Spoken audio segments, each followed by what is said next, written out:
Hello, everyone. I am Henk. I will be coaching the South Holland Houndooms in this season of the Metronome Draft League.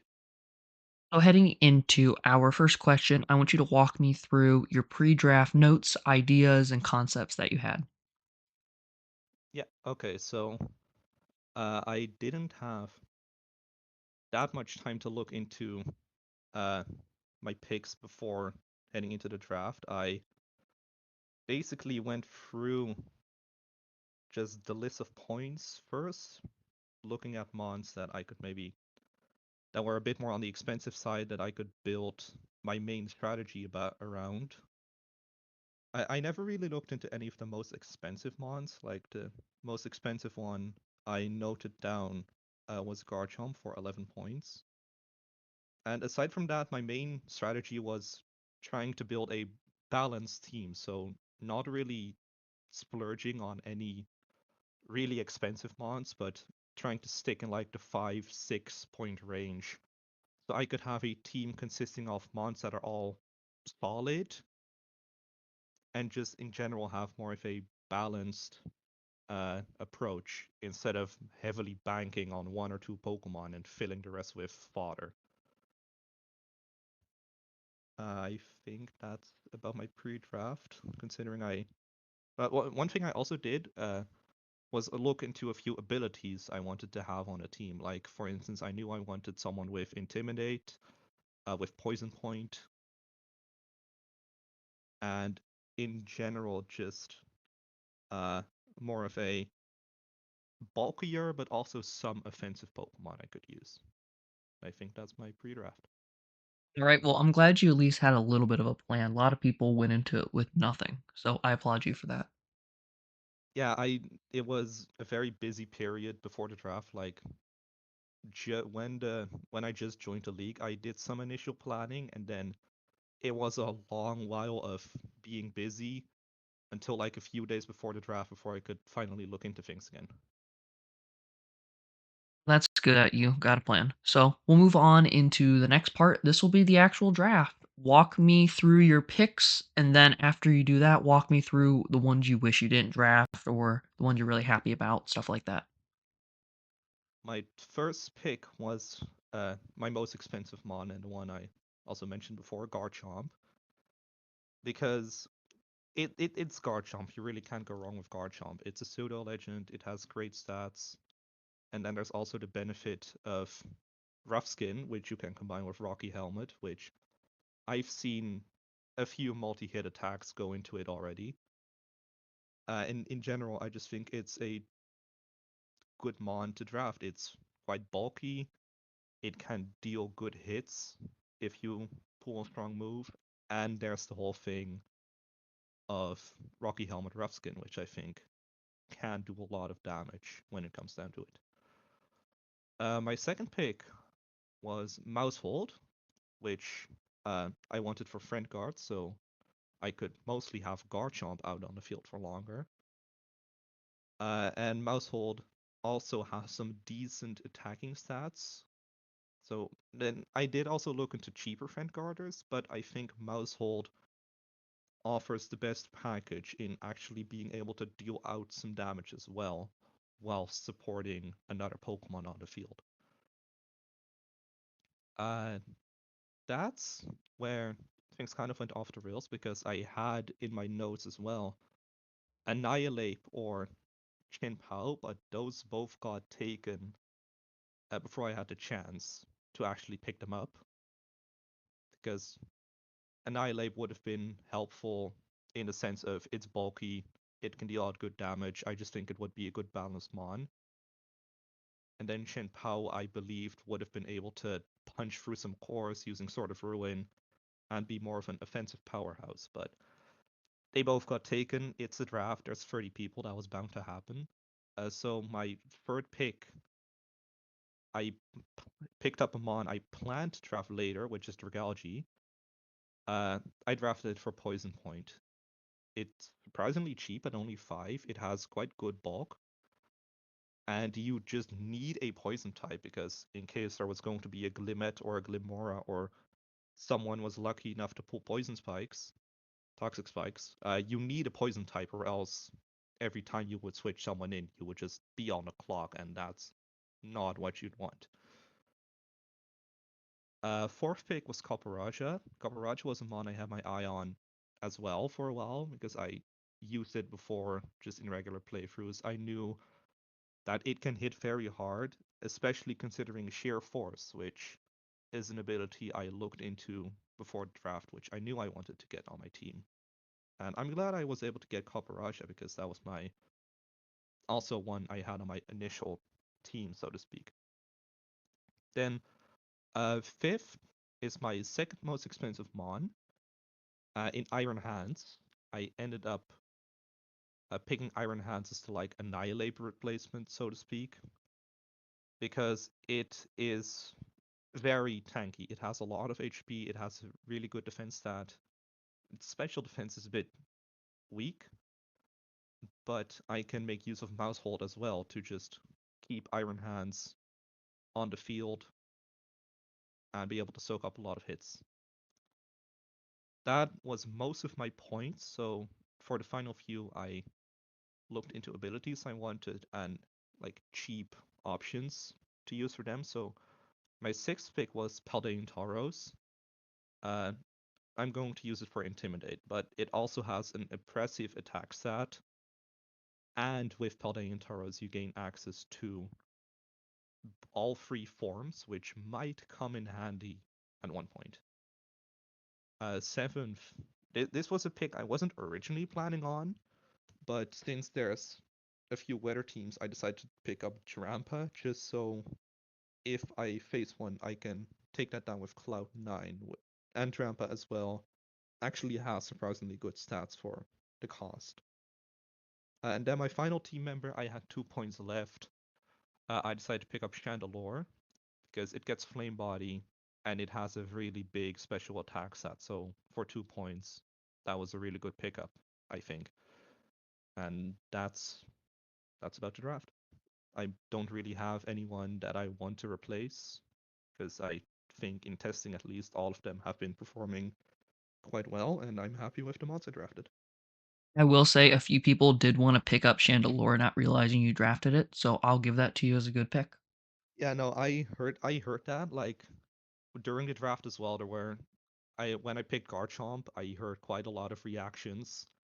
Someone wanted to pick Dragalge, so it's a good thing I ended up drafting it in round 3. And in general, I think there's quite a few mon on my team that other people had their eye on that I got to before they could. Now, Yeah, okay. that's a draft. You ready to move on into the third part? This is typically the biggest section we're going to spend the most time on. This is where you're going to pull up your Pokepace, and I want you to walk me through each person, their item, their ability, how you're going to use them, strategies with them, how you expect them to do, little things like that. Yeah, I did touch on this a little bit during part 2 as well. But do you want me to stream it or Oh, you don't have to. I can just pull up a photo of it when I edit over. that works? Um, I went into this a bit during the team part as well, but my main two that I expect to build around are Garchomp and Iron Hands. Garchomp, like I've said, it has rough skin. Uh, I've given it a rocky helmet as well, so that if someone attacks into it with a physical attack, they can take a lot of just recoil damage from simply hitting Garchomp, which I want to combine with Mousehold with Friend Guard, so that if it gets hit, it takes reduced damage, so it can take more hits, deal more recoil damage, etc., etc. And with Iron Hands, I've given it leftovers. I plan to just send it out on the field. I plan to have it sit there, soak up hits, recover health. If I pull a good move, pick up a few KOs as well. Like I said, Mousehold is here to enable that. I've given it a citrus berry, so it can stick around on the field longer and just keep on supporting the main two in Garchomp and Iron Hands, and uh, maybe deal out some good damage as well if I get the right moves on it. Then the other two that I have as like damage dealers, I have Dragalge.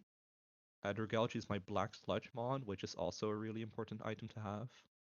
It has poison points, so if it gets hit, there's a chance to poison the opponent, which puts them on the clock, which is pretty important if they don't have any way to get rid of it. And in general, it has a surprisingly high special defense, so I can use it to I can send it in against any big special attackers to hopefully soak up a few hits there. And then there's Copperaja with Sheer Force. I've decided to go Choice Band to really just completely go in on its physical attack to really try and land some big hits, pick up big KOs. Uh, and because it's Copperaja, it's also quite naturally bulky, so I could also use it alongside Mousehold to have it sit on the field longer, hopefully stick around long enough to pick up the KO I wanted to. And then there's the supporting cost, so to speak. There's Tauros, Paldean Tauros. I currently have it in its Blaze form, the fire type, simply because that means it can't get burned, which is pretty big for a physical attacker. And I believe it gives me the best defensive profile as well, though it's mostly here to just switch in, use Intimidate. I also have Normalium Z on it, so maybe if I get lucky, it can really pull up a big KO. And then just switch back out, eventually come back in, lower attacks again. Just have it keep rotating in and out to keep intimidating, lowering my opponent's attack, and hopefully making it so I can take more hits. Drampa is the tech matchup, like I said. Drampa is here to deal with enemy weather teams. And I don't think I will use it much aside from that, but if need be, I can definitely put it on. And if my opponent manages to pull a rain dance or a sunny day or something along those lines, I can throw in Drampa to be able to stall out until the weather goes and then switch it back out, switch a more heavy hitter back in. And just in general, it's here to sit on the field. I've given it a Yapapa berry so that if it gets low, it heals right back up. And it's here to sit on the field. It's here to deny weather and hopefully deal some good damage. Then last but certainly not least, there's Chandelure. Chandelure has the choice specs. Chandelure has a 145 base special attack stat. Chandelure is here to hit hard, hopefully, and if it gets hit, I also have it around for Flame Body, so I could burn my opponent, which will deal nice chip damage, but is mostly there to nerf any physical attackers into the ground. And I did do some calculations. I cannot bring both Iron Hands and Garchomp on the same team. But I think the way I can use that is if my opponent has a less offensive team, like a team that's more defensively oriented, I can bring Garchomp because it will take less damage from my opponent's Pokemon and can hopefully get attacked a few times to deal good damage to my opponent's defensive mons with Rocky Helmet. And if I just need the higher bulk, I can instead bring Iron Hands to have it sit there, heal with leftovers, and stall out my opponent's PP and deal some good damage along the way. And that's about how I expect to use my team. All right, let's move into the fourth section where I want you to bring up your conference yellow spreadsheet. Mm-hmm. and then click onto the one that is your team, and then walk me through your schedule, teams you're worried about, teams you think you should have a good matchup with, interesting games, stuff like that. Yeah. Okay, so my first matchup is going to be against the Clodsires. The Clodsires, I believe, is going to be a good way for me to get into the league. Like, looking at their team, it doesn't scream offense to me. Like, I am a bit worried about Defiant Failings or Sheer First 2 Cannon, but I think I will be able to bring my defensive mons, stall them out, and in general come out with the win. My second is going to be against Sylph. Those are the Crooks. The Crooks are scary because they have, stat-wise, they have a very strong team. However, I can't really see any strategy behind it. Like, I might be missing something, but the way I see it, they just have a lot of mons that are on their own solid, but as a team don't really mesh well together that well. So it can definitely go either way, but I think I will have a decent shot against them. Then my next game is going to be against the Bruxish Bandits, if I can pull up their team. This is one of the games that I have my Cloud9 for, because this team is going to rely on Sun, and I'll want to be able to shut that down.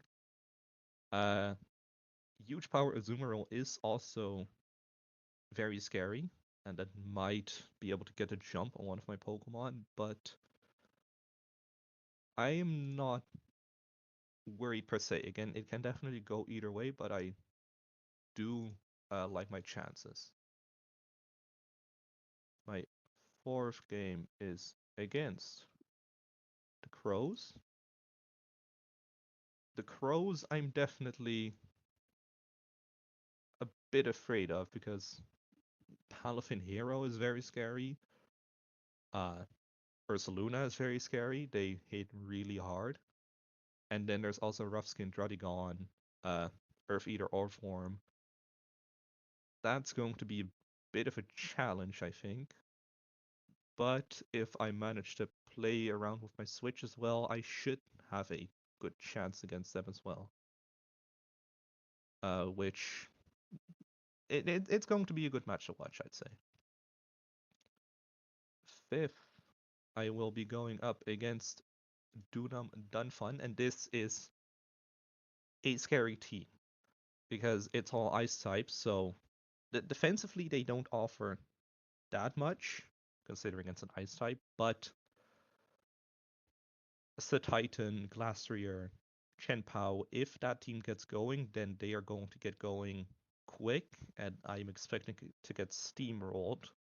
Though I do still have Trampa, so if I manage to take down their weather setter, I should be able to get through the rest of the team without their hill or snow now. Though they also have Ditto, which is something to definitely keep an eye out for. My next game is against the Lampens, which I am personally looking forward to because I got Peter to join this league. We are quite good friends, and we've played in testing against one another a lot. I will say in testing, I won most of the time, so I think I'll be able to replicate that as well in our actual game. Though that was before he made some changes to his team, so I'm excited to see where that one goes. Then week 7, I will end up playing against the Torteras. And Torteras as well have a scary team. Luxray, Clefable, Ursa Blood Moon, they have a lot of heavy hitters.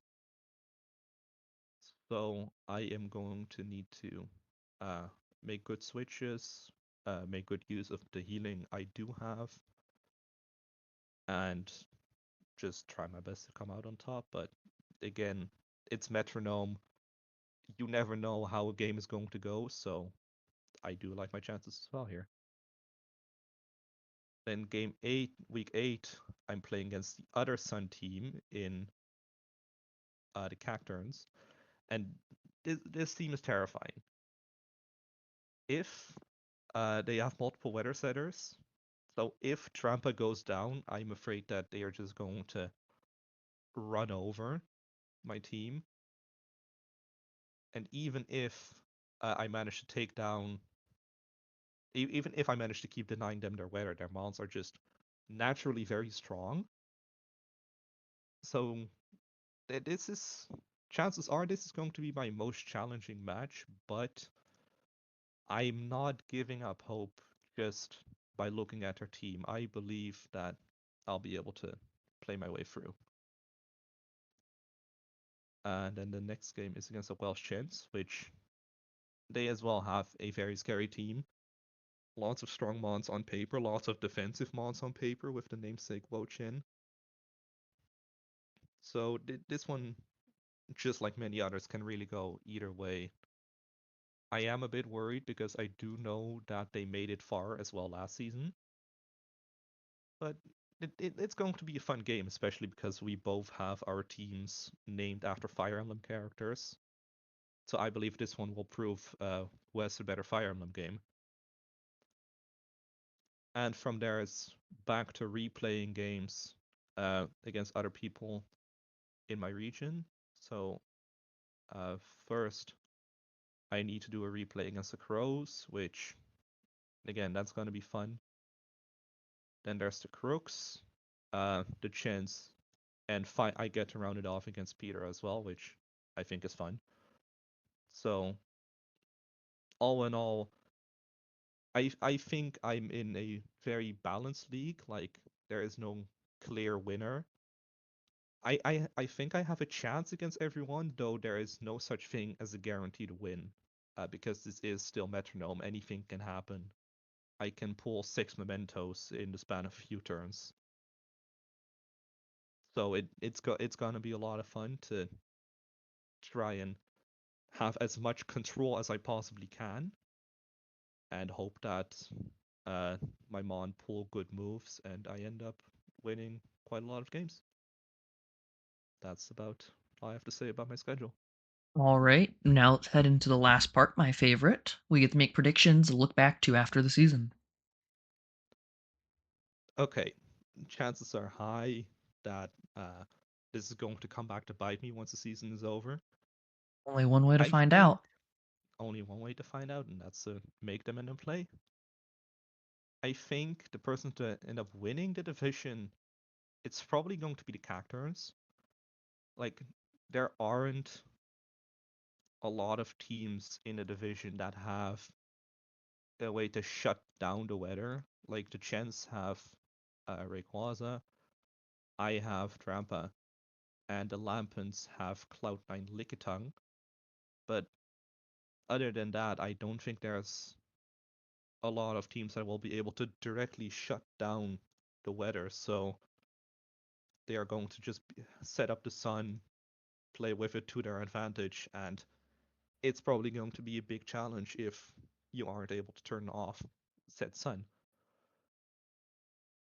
I reckon once the season's over, I did say, looking at my schedule, that I have a good chance against all of the teams, but I also have had a few moments where I am in a good position, only to just have my team pull some horrible moves and have it completely crumble. So I do think in the end I will have a positive win record. Like, let's say, um, let's say that I will go 8-5, for instance. But that could definitely go up. It could definitely go down. There's only one way to find out. Uh, Making playoffs, I like to think that I will, but this league is also very stacked. Chances are that I'm just going to get outdone. So, do I expect to make playoffs? Part of me does. For the most part, I don't, but I like to think that I will. And who's going to win it all? That is a question. That's a very difficult question because in the other leagues as well, there's a lot of strong teams. There's a lot of contenders. I don't think I can really make a call right now on who's going to win it all, but I do like that. I think the person who drafted Bidoof, they have the best shot because they do have God on their team, which is probably going to help them push far. And that's all I have to say, I think. All right. So, just the ending questions that I say every time. Is there anything you'd like to add that we didn't get to talk about? No, I think I have everything that I had to say. All right. This And is, well, this is new for me. Like, I've never really done metronome battles before, but it's good fun.